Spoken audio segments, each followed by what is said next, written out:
أعوذ بالله من الشيطان الرجيم. بسم الله الرحمن الرحيم.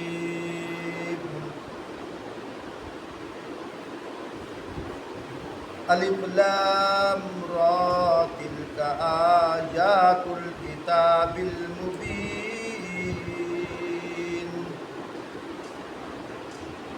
الف لام را اللہ اعلم بمرادہ، ان کے معنی اللہ ہی جانتے ہیں. تلک آیات الکتاب المبین، یہ اس کتاب کی آیات ہیں جو اپنا مدعا صاف صاف بیان کرتی ہے. اِنَّا أَنزَلْنَاهُ قُرْآنًا عَرَبِيًّا لَعَلَّكُمْ تَعْقِلُونَ، یقیناً ہم نے اسے نازل کیا ہے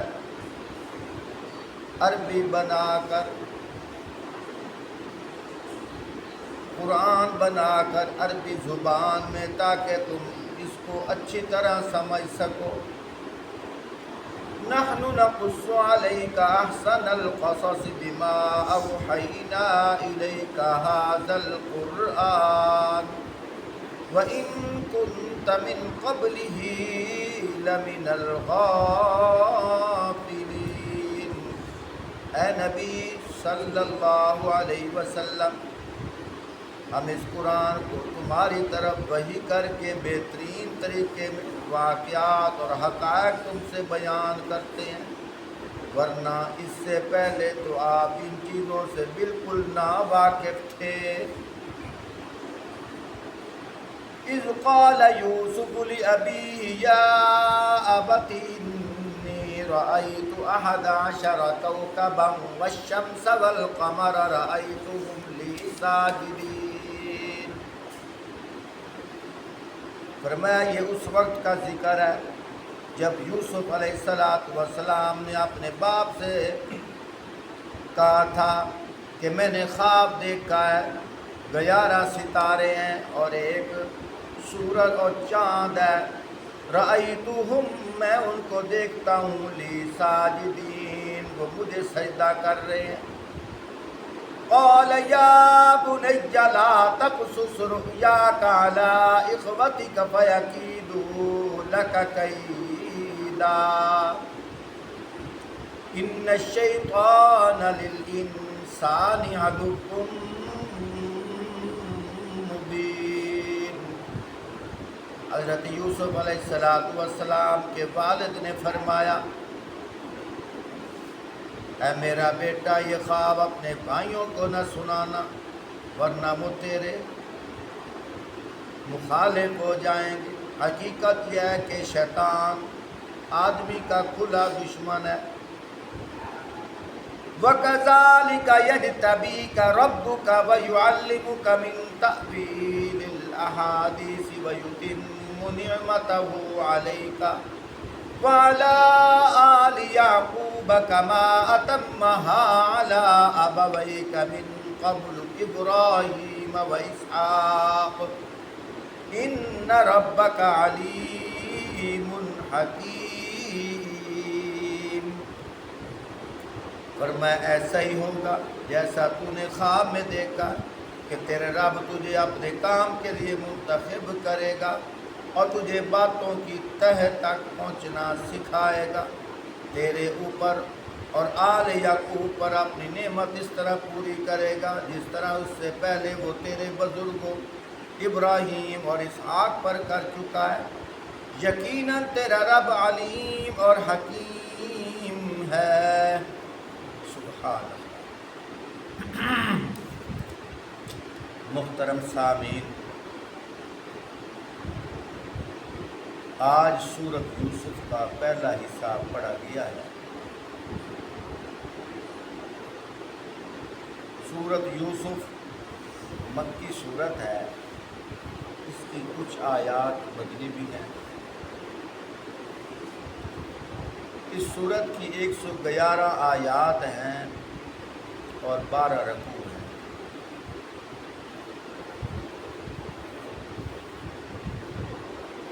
کم و بیش 1,24,000 انبیاء دعوت و تبلیغ کے لیے اس دنیا میں آئے ہیں۔ اللہ کی شان قرآن پاک کے اندر اللہ پاک کا مویشی معاف فرمائے، جہاں تک میں نے مطالعہ کیا ہے 50 کے قریب انبیاء کا نام ہے ظاہری طور پر۔ کچھ انبیاء کا تذکرہ مبہم طریقے سے بھی ہے،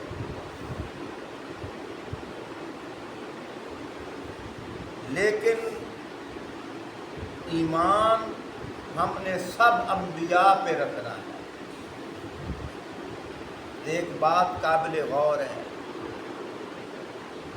ایمان سب انبیاء پر اور اتباع اپنے نبی، اتباع دوسرے انبیاء کی، اتباع اپنے نبی کی، اور ایمان سب انبیاء۔ آمنت باللہ و ملائکتہ و کتبہ و رسلہ، میں ایمان لایا ہوں اللہ پر، اللہ کے تمام فرشتوں پر، و کتبہ، اللہ کی ساری کتابوں پر۔ آگے کیا فرمایا؟ و رسلہ، اللہ کے سارے رسول۔ اللہ کی یہ جو قرآن ہے یہ بھی اللہ کی کتاب ہے، آسمانی کتاب ہے۔ اس سے پہلے جو انبیاء پہ کتب اتری ہیں ان پر بھی ہم نے ایمان لانا ہے، لیکن ان پر عمل نہیں کرنا۔ ایمان سے یہ نہیں ہے کہ عمل بھی انہیں کی، نہ، اب وہ منسوخ ہو چکی ہے۔ میں سادہ سی مثال دیا کرتا ہوں۔ آج سے 30 سال پہلے ملک پاکستان کے اندر ایک 5 والا نوٹ چلتا تھا،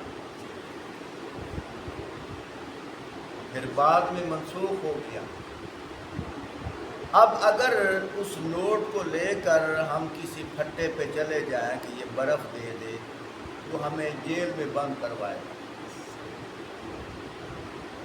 اگر ہم کہیں کہ کیا یہ حکومت کی طرف سے نہیں تھا، آپ نہیں مانتے، تو کیا کہیں گے؟ مانتے ہیں یہ حکومت کا تھا، پر اب اس پر عمل، ایک سادہ سی مثال۔ اسی طرح حکومت جو چیز جاری کرے ماننے کا انکار نہیں، لیکن حکومت جو منسوخ کر دے پھر وہ چلانا بھی نہیں ہے۔ اور جس شریعت کو اللہ جاری کر دے وہ ماننے سے کیوں انکار ہو؟ اس پر بھی ایمان ہے، لیکن وہی اللہ جس نے جس شریعت کو جاری کیا تھا وہی اللہ اس شریعت کو منسوخ فرما رہے ہیں۔ اب اس پر ایمان تو لایا جا سکتا ہے کہ وہ شریعت برحق تھی۔ جیسے یہ مثال ہے کہ یہ نوٹ تھا، حکومت کی طرف سے جاری شدہ تھا، اس پر عمل ہوتا تھا، اور اب عمل۔ اسی طرح سابقہ انبیاء جو تھے وہ برحق تھے، اللہ کی طرف سے منتخب تھے، لیکن بعد میں ان کی شریعت منسوخ ہو گئی۔ اب ان پر ایمان تو لانا ہے، لیکن شریعت آپ صلی اللہ علیہ وآلہ وسلم کی چلے گی۔ اس لیے میرے بھائیوں، پہلے انبیاء پر ایمان لانا ہمارے ایمان کا حصہ ہے۔ آسمانی کتابیں جو اتری ہیں، والذین یؤمنون بما انزل الیک وما انزل من قبلک، سورۃ البقرہ کے اندر ہے۔ اس بات کا اقرار کرنا یہ ایمان کی شرط ہے، کیا کہ آپ صلی اللہ علیہ وآلہ وسلم پر جو قرآن اتر رہا ہے میں اس پر بھی ایمان لاتا ہوں۔ آپ صلی اللہ علیہ وآلہ وسلم سے پہلے جو کچھ اترا گیا ہے سابقہ انبیاء پر، ہم اس پر بھی ایمان لائیں۔ من قبل، وبالآخرۃ هم یوقنون، اور آخرت پر یقین کرنا یہ ایمان کی نشانی ہے۔ تو بات عرض کر رہا تھا، جتنے سابقہ انبیاء ہیں کلہم، ان انبیاء کے نام آج کے زمانے میں کسی کو یاد، میں نے بہت تحقیق کی ہے، نہ لکھنے میں نظر آئے، لیکن ایمان بالغیب، کیوں؟ آپ صلی اللہ علیہ وآلہ وسلم نے فرما دیا، اور اللہ کی شان ایک عجیب ترتیب بنی ہے، اتفاق ایسا ہوا، بات کرتا جاؤں، کم و بیش 1.25 لاکھ انبیاء آپ صلی اللہ علیہ وآلہ وسلم 23 سال کے عرصہ میں جب محنت کی ہے، تو حجۃ الوداع کے موقع پہ عرفات کے میدان میں جو ایمان والے موجود تھے وہ کون تھے؟ صحابہ، پر میں اس وقت ان کی تعداد بھی کم و بیش 1.25 لاکھ تھی۔ اگر انبیاء 1,44,000، وہ صحابہ بھی 1,44,000 تھے۔ اللہ کی شان، فرمایا انبیاء سارے ہیں، لیکن جن انبیاء کو نئی شریعت ملی ہے، انبیاء تو پہلے تھے، نئی شریعت کے مل جانے کی وجہ سے وہ رسول بھی بن گئے۔ اللہ کی شان، صحابہ تو 1.25 لاکھ ہیں، لیکن رسول کتنے ہیں؟ 313۔ فرمایا صحابہ تو 1.25 لاکھ ہیں، لیکن جو غزوہ بدر کے اندر جنگ کرنے کے لیے شریک ہوئے تھے ان کی تعداد بھی 313 ہے۔ فرمایا بڑے انبیاء 4 ہیں، بڑے انبیاء 4 ہیں جو رسول بھی ہیں، جن کو نئی شریعت ملی۔ کون کون؟ حضرت داؤد علیہ السلام، جن کو زبور ملی، حضرت موسیٰ علیہ السلام، جن کو تورات ملی، حضرت عیسیٰ علیہ السلام، جن کو انجیل ملی، حضرت محمد صلی اللہ علیہ وسلم، جن کو قرآن مجید ملا۔ انبیاء 1.25 لاکھ، صحابہ بھی 1.25 لاکھ، انبیاء میں رسول 313، غزوہ بدر میں صحابہ بھی 313، اور انبیاء رسول کے اندر 4 بڑے انبیاء رسول، اور صحابہ میں بھی 4 بڑے صحابہ جن کو خلفاء راشدین کہا جاتا ہے۔ ایک حضرت ابو بکر صدیق، ایک حضرت عمر فاروق، ایک حضرت عثمان غنی، ایک حضرت علی شیر خدا رضی اللہ تعالی عنہم۔ اللہ کی شان، خیر بہت دور چلا گیا ہوں، تو بات یہ ہے جو سابقہ انبیاء گزرے ہیں، یہ اپنے میرے اللہ پاک کی اپنی مشیت، اپنی مرضی، جس نبی کا جتنا تذکرہ کر، کسی نبی کا تو 100 سے زیادہ تذکرہ کر، کسی کا 2-3 دفعہ، اور کسی کا کیا بھی نہیں۔ حضرت یوسف علیہ السلام وہ اللہ کے نبی گزرے ہیں، بادشاہ بھی تھے اور نبی بھی تھے۔ انبیاء میں 2 ایسے نبی ہیں جو بادشاہ بھی تھے، ایک حضرت یوسف علیہ السلام اور ایک حضرت سلیمان علیہ السلام، بادشاہ بھی ہیں، نبی بھی، اللہ کی شان ہے۔ تو بہرحال حضرت یوسف علیہ السلام کا تفصیلی واقعہ سورۃ یوسف کے اندر اللہ نے کیوں ذکر کیا، آگے آ بھی رہا ہے۔ اللہ پاک خود فرما رہے ہیں، نحن نقص علیک احسن القصص بما اوحینا الیک ھذا القرآن وان کنت من قبلہ لمن الغافلین میرے محبوب یہ جو اچھے اچھے واقعات وحی کے ذریعے ہم آپ کو بیان کر رہے ہیں، اس سے پہلے ان واقعات کا آپ کو پتہ نہیں تھا۔ بڑی حکمت ہے اس کے اندر۔ ایک حکمت تو یہ ہے، جو نبی ہوتا ہے اس کی تربیت کوئی نہیں کرتا، وہ کسی سکول مدرسے میں نہیں جاتا، اس کی تربیت خود اللہ پاک کرتے ہیں۔ اور یہ جو واقعہ ہے، یہودی ان کی جو کتب ہیں ان کے اندر یہ واقعہ درج تھا۔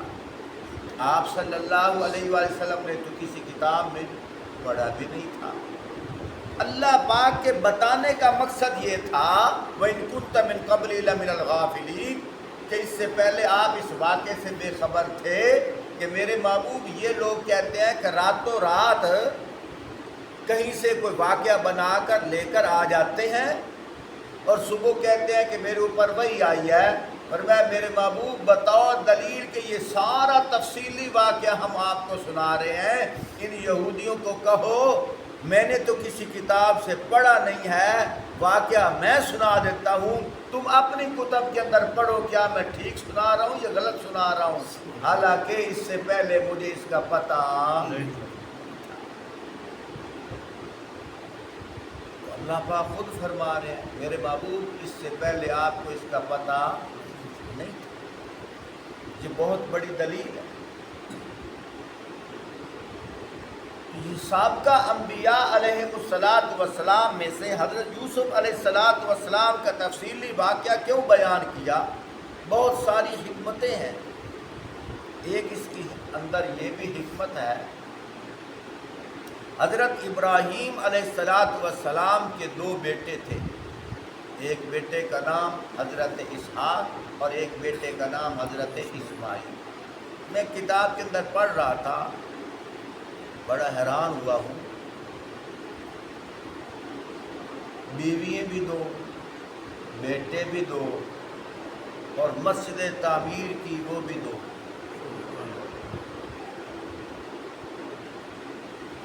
ایک بیوی مائی ہاجرہ، بیٹا حضرت اسماعیل، اور خانہ کعبہ تعمیر کیا، اور ساتھ اسماعیل علیہ السلام نے تعمیر کروایا۔ دوسری بیوی سارہ، بیٹا اسحاق، اور مسجد اقصیٰ کو تعمیر کیا جو شام کے اندر ہے، وہاں حضرت اسحاق نے ساتھ تعمیر کروایا۔ اس کو قبلہ اول بھی کہا جاتا ہے، جو بیت المقدس ہے جس کے اندر انبیاء نے نماز پڑھی۔ اللہ کی شان، انبیاء کو نسبت ہوتی ہے مساجد سے، جس بستی میں جاتے ہیں پہلے مسجد تعمیر کرتے ہیں۔ آپ صلی اللہ علیہ وآلہ وسلم ہجرت کر کے جب تشریف لے کے جا رہے تھے، راستے میں چاہے کچھ دیر کے لیے بھی پڑاؤ کیا نا، 1-2 گھنٹے کے لیے، پھر بھی مسجد کی طرف رجحان کیا کہ یہاں مسجد ہونی چاہیے۔ معلوم یہ ہوا یہ مسجد والا کام کتنا اونچا ہے۔ آپ صلی اللہ علیہ وآلہ وسلم ہجرت فرما کر جب جا رہے تھے، راستے میں بہت جگہ ایسی ہیں، آپ صلی اللہ علیہ وآلہ وسلم نے راستے میں مسجد تعمیر کی اور خود اپنے ہاتھوں سے۔ مسجد کے ساتھ تعلق رکھنا چاہیے، مسجد کوئی عام نہیں ہے۔ اور ایک اور بات بھی کر دوں، اللہ پاک اس کا کام کسی عام سے بھی نہیں لیتے، اس سے اللہ پاک لینا چاہے جس کو پسند فرما دے۔ میرے اللہ پاک کی اپنی شان ہے، اپنی قدرت ہے، جس کو چاہے اپنے گھر میں آنے دے، جس کو چاہے جس کا پیسہ قبول فرمائے، جس کو چاہے جس کی خدمت قبول فرمائے، اس میں کسی کا کوئی کمال نہیں ہے۔ خیر بہت دور چلا گیا ہوں۔ حضرت ابراہیم علیہ السلام کے 2 بیٹے، ایک بیٹے کا نام حضرت اسحاق، دوسرے بیٹے کا نام حضرت اسماعیل۔ حضرت اسحاق علیہ السلام کے بیٹے کا نام حضرت یعقوب. حضرت یعقوب علیہ السلام کے دو نام، ایک نام یعقوب اور دوسرا نام اسرائیل. اور حضرت یعقوب علیہ السلام کا دوسرا نام اسرائیل ہے. ان کی نسل سے کم و بیش 12,000 انبیاء پیدا ہوئے جن کو بنی اسرائیل کہا جاتا ہے. اور ان کی نسل سے جو جتنی انسانیت پیدا ہوئی اس کو قوم بنی اسرائیل کہا جاتا ہے. بنی میں نہ اولاد، اسرائیل کی اولاد. دوسرا معنی لے لو، یعقوب علیہ السلام کی اولاد. تو اللہ پاک نے یوسف علیہ السلام کا تذکرہ اس لیے فرمایا کہ یہ لوگ یوسف علیہ السلام کا واقعہ بڑے چٹخارے لے لے کر پڑھا کرتے اور سنا کرتے، جیسے آج کے لوگ کہاوتوں میں پڑھ رہے ہیں. اور یہ یاد رکھو، کچھ لوگ من گھڑت کہانیاں بنا کر نعوذ باللہ عشق کی طرف انبیاء کو لے کے، نبی کو لے کے جا رہے ہیں، عشق کی طرف. استغفر اللہ. عجیب عجیب واقعہ. یعنی اللہ پاک اپنی قدرت کی نشانیاں بیان کر رہے ہیں، لیکن جلسے کے آخر میں سارا واقعہ سن کر پتہ کیا کہتے ہیں؟ وہ حضرت یہ دسو جڑی بی بی زلیخا حضرت یوسف نال شادی ہوئی کہ کوئی؟ اللہ کے بدلے تو نے اس کا کیا کرنا ہے؟ اللہ پاک نے جو واقعہ سنانا مقصد تھا، جب اللہ نے نہیں ذکر کیا ہمیں کیا ضرورت ہے اس کے اندر جانے کی؟ خیر، حضرت یعقوب علیہ السلام کی 2 بیویاں تھیں اور ان کے 12 بیٹے تھے. ایک بیوی سے 2 بیٹے تھے، ایک کا نام بنیامین ہے اور دوسرے کا نام حضرت یوسف علیہ السلام.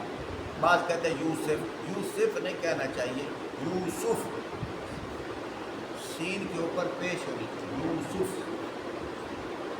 ایک چھوٹا سا واقعہ بھی سنا.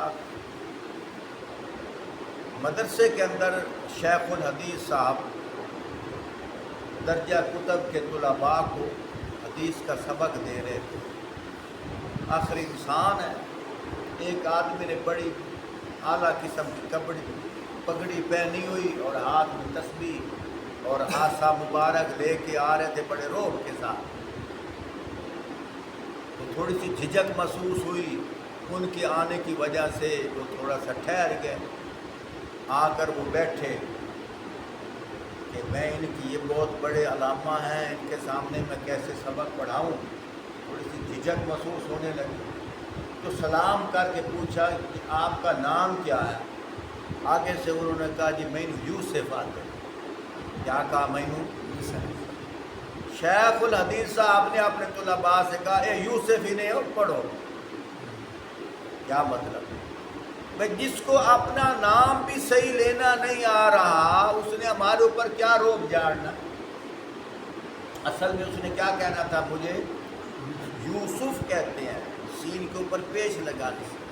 جب اس نے اپنا نام کہا یوسف، نے کہا یہ کچھ بھی نہیں پڑھا. بہرحال اصل کس لفظ سے بولنا چاہیے؟ یوسف، یونس. یوسفیا، ایک بات نبی کا نام ہے کس طرح لیا جاتا ہے؟ زیادہ گناہگار تو وہ ہے جس کا نام ہے.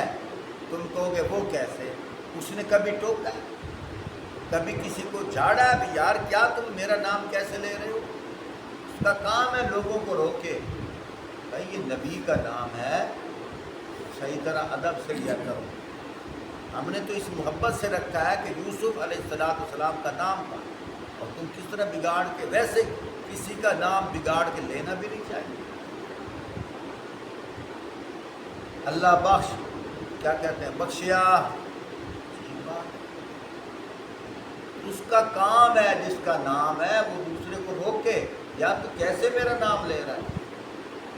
غلام رسول اور غلامیاں روکنا چاہیے. جس کا نام آدمی غلط لیتا ہے وہ کہے بھائی میرا نام درست لے، ٹھیک طرح لے. یہ بات بھی کرنی ضروری تھی. انشاءاللہ یہ تھوڑا تھوڑا کر کے میں تمہیں سناؤں گا. میں ایک بات اب یہاں سمیٹتا ہوں.